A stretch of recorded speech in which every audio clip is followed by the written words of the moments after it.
Hi everybody, it's Pastor Mark Hort once again, here in a part of Grace Lutheran Church that I'm finding out was built for flexibility. This is part of a wing of our church facility that was constructed, I believe, part of the original building, but it was built in a way that provided for the dividing into rooms. So if you walk down the main hall by the sanctuary, you'll see that there are lots of doors. And it was built this way so that if you opened a door, you could be in a separate classroom every time you did. But the amazing thing is, it was built so that you could remove some of the walls or move them around as needed to make rooms smaller or bigger. Now, to a lot of you who might watch this, that's not anything new. You knew this already. But maybe it is new to you that the people who were here at Grace years and years ago knew how important it would be to be flexible. And that's what this space is. I'm standing here right now because here in the summertime, things sometimes change about the facilities because of the different needs that happen from year to year in terms of the school.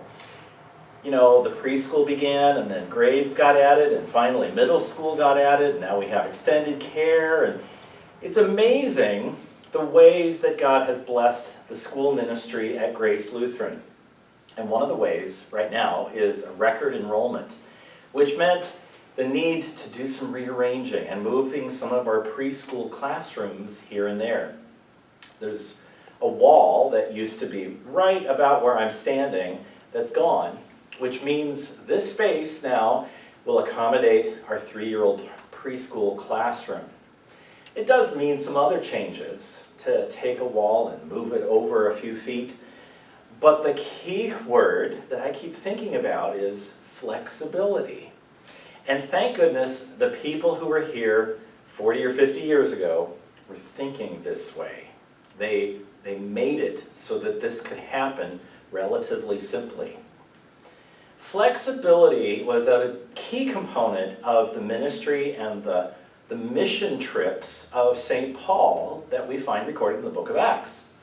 More than once, he had a plan to go to a certain town, and at one point is told, oh, no, don't go there, and turned around and he went a different way, with the same good news of Jesus crucified and risen from the dead, but literally in a different direction.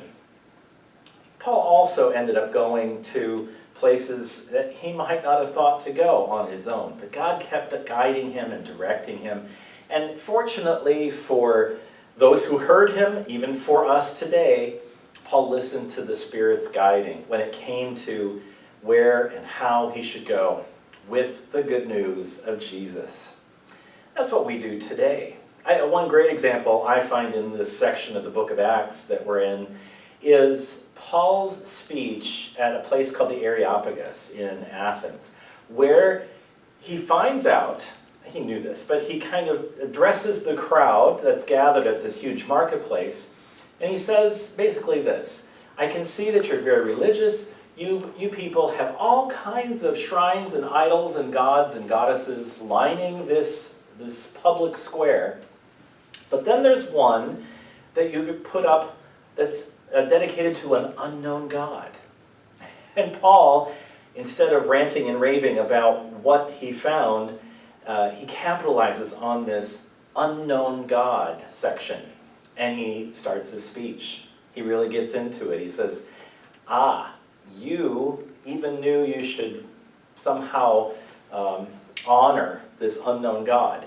Well, guess what? I'm here today, Paul says, to tell you who he is and what he has done in sending his son Jesus to die for the sins of the world. What a great opportunity, taking lemons and making lemonade, being flexible in presenting the gospel of Jesus. It's a good lesson for all of us to keep in mind. Some things are really important that they need never change, namely the gospel, the good news. But how we do it and what we might have to move around a little bit or change a method, well, some things are just, they're bound to change. If you don't need any other example, just remember the pandemic and all the electronic communications that became much more normal, and some of which we're keeping, Zoom meetings and tuning in to different events, meetings, even worship times from wherever you might be.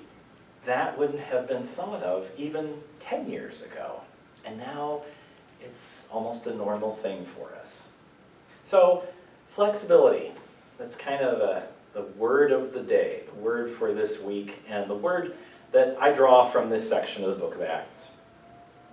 Not a lot for announcements this week, but I would want you to make sure you put on your calendar, August 21st, coming sooner than we think, is our last special celebration Sunday here at Grace. We're going to be in the Family Life Center at 10 a.m. for worship all together. We're celebrating with even our school staff as they're dedicated, and with our principal, Ms. Susan Gassler, as she's installed officially as the next principal. And then we are going to have a wonderful meal together. So please put that on your calendar and make every effort to join us August 21st. Thanks, God bless, and God keep you.